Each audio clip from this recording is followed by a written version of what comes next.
Elə budur da bizim də istədiyimiz. Gəldim zamanlarda belə. Hə, yaxşı, təzədən.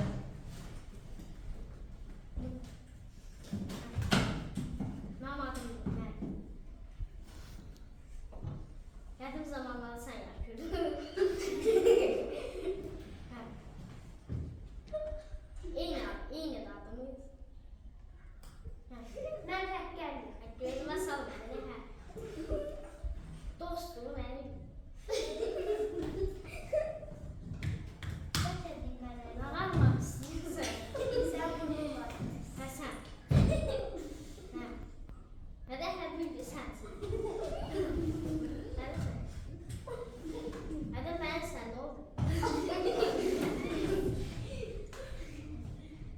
Çiçəklərisən. Ağırmısın. Belə baxsan,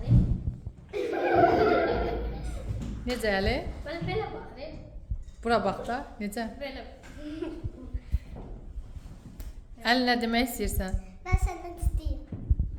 Sən hər yalanlar demək. Nəysə, başa sala bilmədin Əli. Başa düşmədi Əli. Mən görmədim. Əli əlini başa sala bilmədi. Niyə indi?